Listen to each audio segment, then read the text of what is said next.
Bonjour à tous, ça y est, Arsenal a déjà remporté son premier trophée de la saison avec le Community Shield aujourd'hui. Et si, de par ce trophée et la victoire assez large d'aujourd'hui contre Manchester, on peut dire que Arsenal commence assez bien sa saison, qu'ils sont déjà en forme, mais par contre au Manchester, on ne peut pas en dire autant. Et vous allez voir avec ce que j'ai vu aujourd'hui, ça ne sent pas très bon. Donc on va revenir rapidement sur les compositions des deux équipes et après on va un petit peu parler du match chronologiquement. Donc tout d'abord du côté de Manchester, dans les buts il y avait Donnarumma comme d'hab et lui il n'a pas vraiment fait un top match. J'ai l'impression qu'il était un petit peu retombé dans ses travers du Paris Saint-Germain. Puis ensuite pour la défense, il y avait bien sûr en défenseur gauche O'Reilly qui a été un des meilleurs mancuniens aujourd'hui, même si c'était pas dingue, mais lui, il avait un petit peu envie, on va dire. Puis ensuite, en défense centrale, c'était une défense centrale avec Vardiol et Ruben Dias. Ruben Dias qui a vraiment été catastrophique aujourd'hui, c'était pas possible, il était nulle part, il était complètement paumé. Et après, en défenseur droit, c'était Rouzanov qui s'est fait bouffer tout le long du match par Tsolis. Et que, pour l'instant, la défense de Manchester, ça ne va pas du tout. Puis ensuite, au milieu de terrain, il y avait la nouvelle recrue Elliot Anderson qui a enfin fait ses débuts avec Manchester en match officiel. Et Elliot, même si je t'aime bien, t'es mon gars, mais là, faut le dire, hein, t'as pas vraiment fait un très bon match. Mais bon, lui, il a l'excuse, c'est un nouveau joueur, faut qu'il s'adapte, qu'il trouve ses repères. Donc, allez, on peut excuser. Mais par contre, celui qui l'accompagnait aujourd'hui, c'était Matteo Kovacic. Et lui, il a été mais catastrophique, mais du début à la fin. Mais on dirait que c'était un joueur amateur, tellement il était catastrophique aujourd'hui, complètement à côté de ses pompes. Et après, en milieu offensif, il y avait Phil Foden, qui lui a pas été tellement mauvais, ça va, ça a été un des meilleurs aujourd'hui, il avait vraiment envie. Il y a eu des trucs intéressants, mais voilà, c'était pas top non plus, hein. C'est pas du niveau auquel on attend Manchester, hein. Et après, l'attaque, elle, était composée de Jérémy Doku, qui lui aussi hein, a eu deux trois moments intéressants, mais sinon pas dingue. Antoine Semenyo, qui était totalement paumé aujourd'hui, a vraiment pas fait un bon match. Et après, Erling Haaland en pointe, lui, c'était vraiment le plus choquant. On a l'impression qu'il jouait, il était malade. Il était à 30% de ses capacités maximales et franchement, c'était assez triste à voir. Et du coup, maintenant, on va parler de la composition du côté de Arsenal. Donc, dans les buts, David Raya, qui n'a pas dû faire grand-chose aujourd'hui, un match assez tranquille pour lui. Puis ensuite, défenseur gauche, c'était Calafiori, on va revenir très vite sur lui. Puis ensuite, défense centrale avec Gabriel. Ça me fait un petit peu mal de le dire, mais il a fait un bon match, faut le dire. Il était accompagné de Mosquera, dû à la blessure de Saliba, qui sera apparemment une assez longue blessure.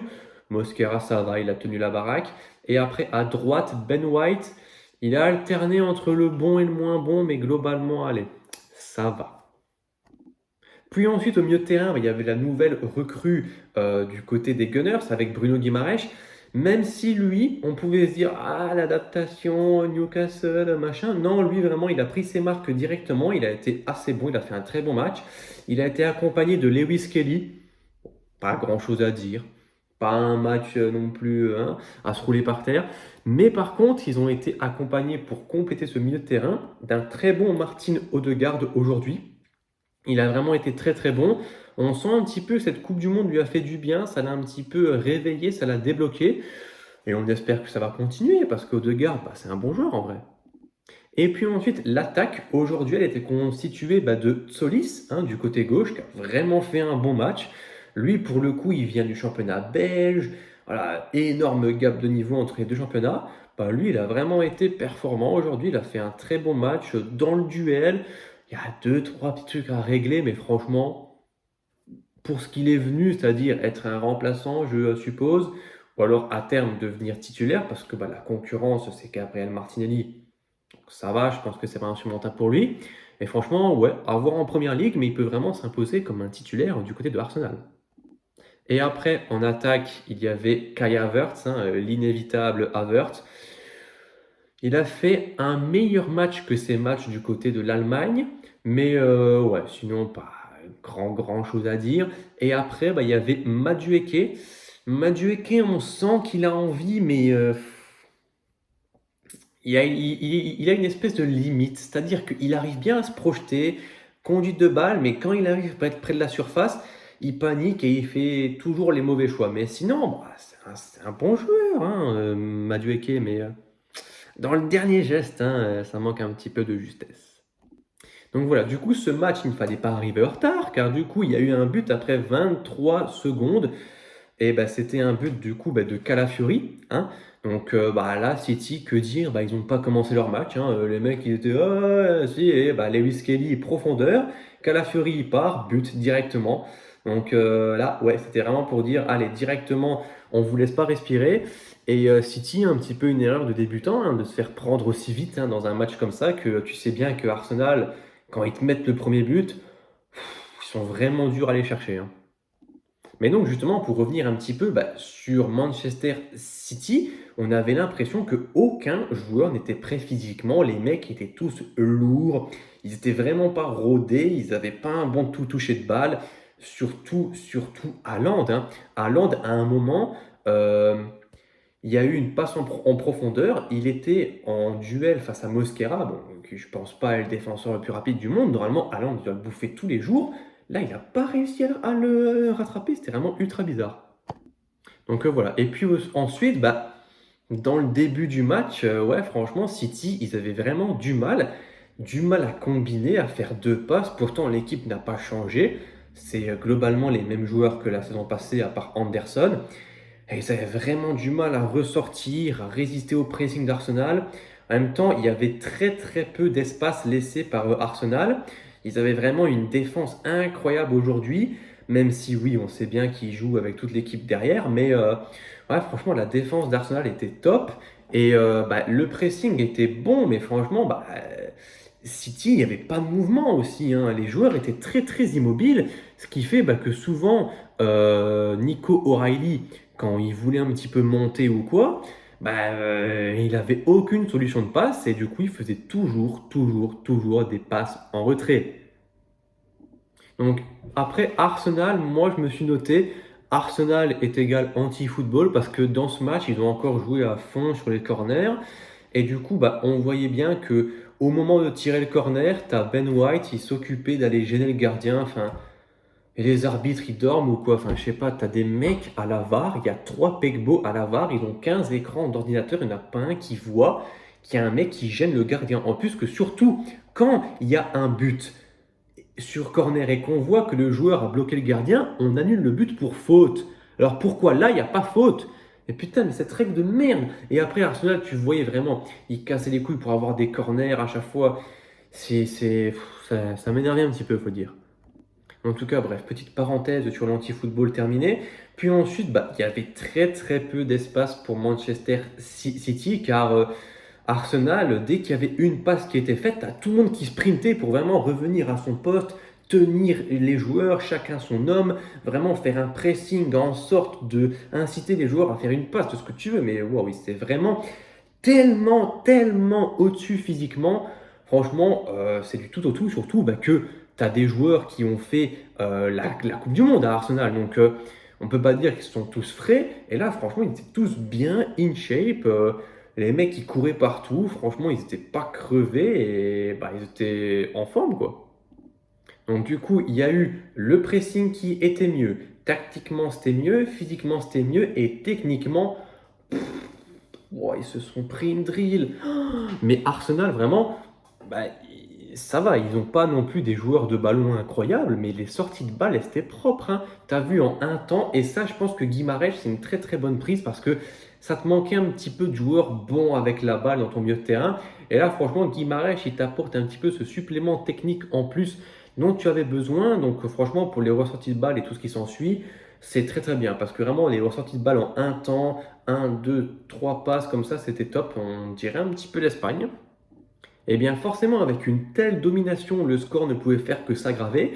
Et c'est justement ce qui s'est passé, car à un moment, il y a Madueke, il arrive sur le côté droit, et du coup, tu as O'Reilly qui défend sur lui, et tu as Kovacic, il tient personne, Donc il peut aller aider O'Reilly pour reprendre la balle à Madueke. Et non, il est là, il regarde, il ne fait absolument rien. Donc du coup, Madueke, il revient derrière, alors que s'ils étaient allés à deux, il n'y avait quasiment aucune chance. Puis ensuite, Odegaard, il met le pied sur le ballon, il n'y a personne qui le presse, hein. Tout le monde est statique. Il n'y a même pas un mec, genre, qui marche, tu sais, genre pour dire attention, j'arrive. Non, il n'y a personne qui bouge. Tout cela, immobile, immobile. Donc, Odegaard, il fait un centre pour Solis, qui fait une tête, qui la remet sur Havertz. Et t'as Ruben Dias, il est complètement paumé, il saute même pas, il est perdu, mais il sait même pas où est-ce qu'elle est là la balle, tout le monde est statique. Mais quand on voit sur le ralenti du but, tu vois que personne bouge.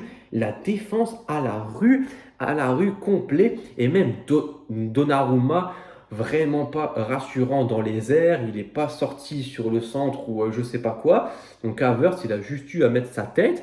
C'est pas le but le plus compliqué à mettre, mais franchement, là, Manchester, la défense, elle y est vraiment pour beaucoup. Donc voilà, comme dit un petit peu plus tôt, à des moments, il y avait Foden, il tentait des petites choses sympas, mais soit le contrôle était mauvais, ou la passe était mauvaise, ou après, il y avait des mauvais choix. Donc voilà, toutes les bonnes intentions de Foden étaient complètement gâchées.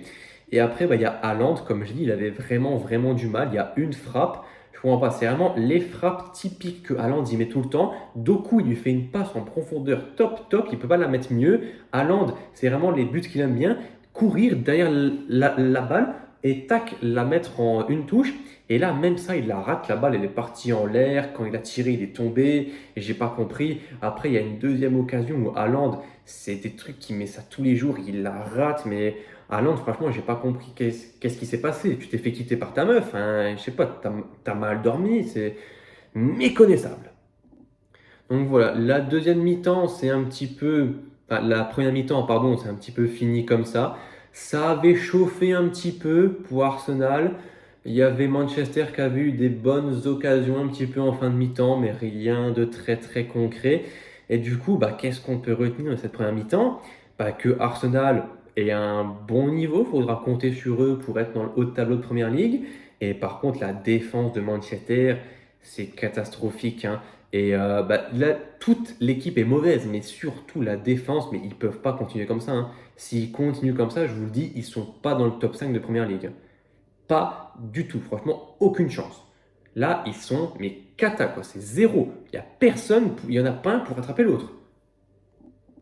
Donc puis voilà, ensuite la deuxième mi-temps a commencé et il y a eu directement des changements avec la rentrée de Declan Rice qui avait été mis un petit peu au repos pendant la première mi-temps dû à sa Coupe du Monde où il avait joué pas mal de minutes.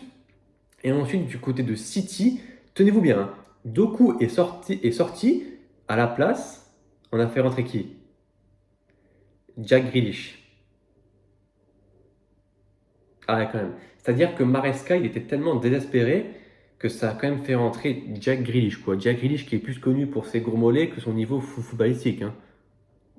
Et au final, un petit peu comme en première mi-temps, il y a eu un but très très rapide à la reprise de la deuxième mi-temps avec Odegaard qui rentre dans la surface comme ça. Il n'y a personne qui vient sur lui. Il fait une feinte de frappe. Donnarumma, il part comme ça, je sais pas où, mais et après Odegaard qui met le but. Mais franchement, mais comment c'est possible de se faire avoir comme ça?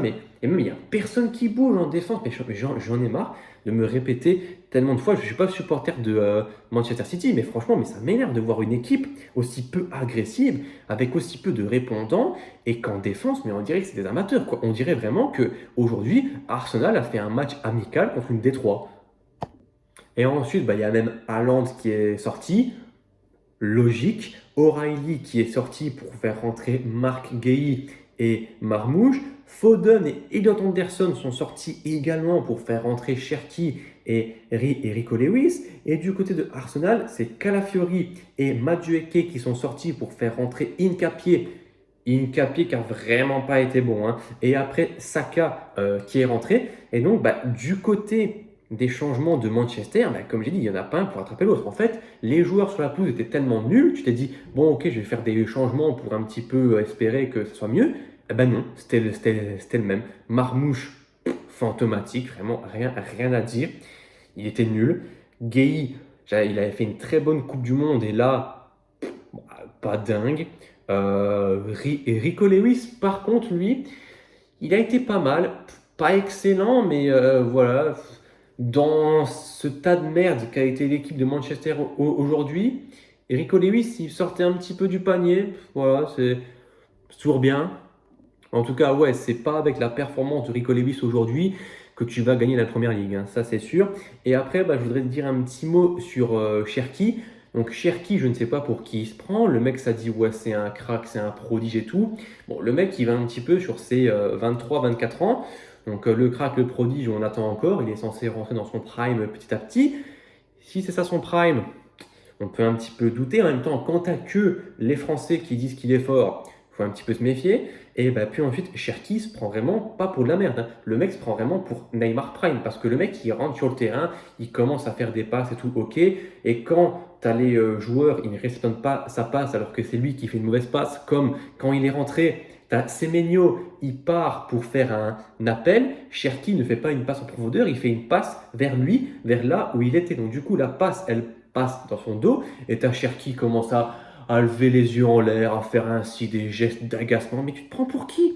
Tu te prends pour qui, gros? Mais ferme ta gueule, ferme ta gueule, joue et c'est tout en fait. Parce que encore, s'il avait vraiment été étincelant, il avait mis un ou deux buts, hein, on aurait pu dire ah ok, Cherki, heureusement qu'il a été là, il a vraiment changé le match. Mais là, rien, t'as rien changé au match, hein, vraiment. Allez, t'as maintenu. Allez, oui, c'est quoi? Qu'est-ce que t'as fait dans le match? T'as évité qu'on prenne le 4-0 au lieu du 3-0. Ah ouais, bravo, il est bien le prodige, hein. Mais en tout cas, Cherki, je ne sais pas pour qui tu te prends, hein. Surtout qu'en France, pareil, regardez ce qu'il a fait. Le mec, il n'a pas joué une seule minute ici, donc le mec, il se prend vraiment pour une star, il n'est même pas titulaire en équipe de France.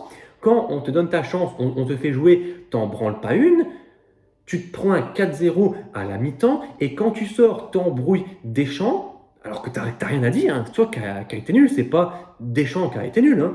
Il t'a fait jouer parce que c'était le match un petit peu, on s'en foutait. Tu vois, tu joues comme de la merde. Tu l'envoies balader et après tu viens, tu t'affales comme ça, comme une grosse merde sur le bord du terrain. C'est vraiment inadmissible. Cherki, en plus, il avait saoulé tout le monde à Lyon avec son sale caractère. C'est pas comme ça que tu deviens une grosse star, hein. Ouais, et donc voilà. Donc Cherki, match pas bon. Si on doit trancher entre match bon ou pas bon, pas bon.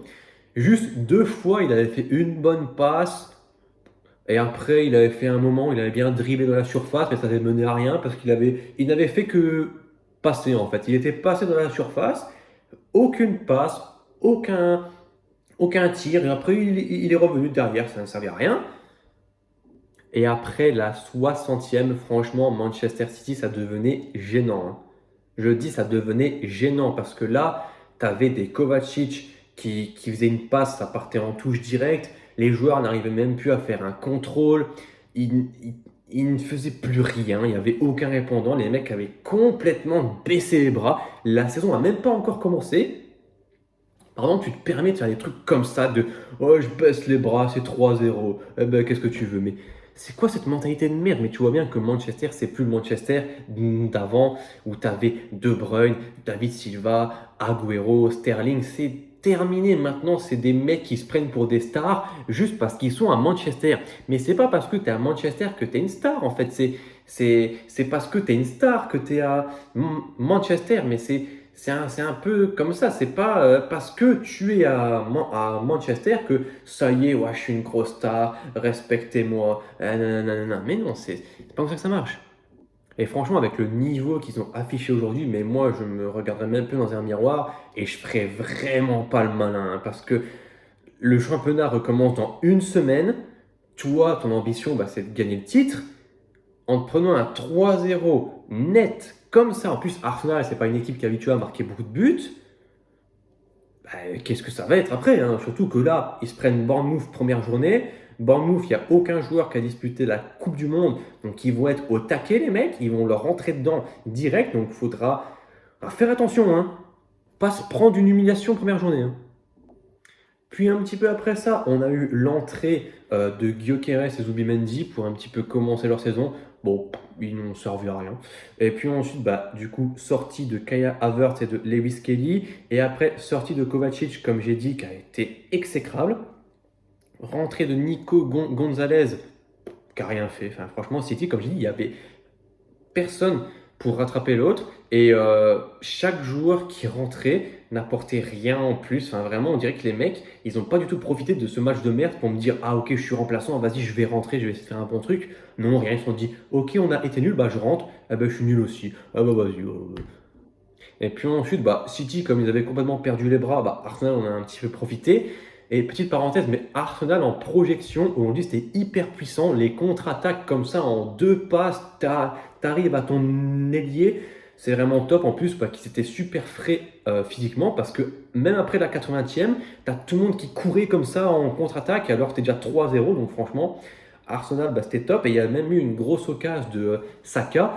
Franchement, le 4-0 était vraiment pas loin, mais ouais, Manchester, comme on l'a dit, catastrophique, hein.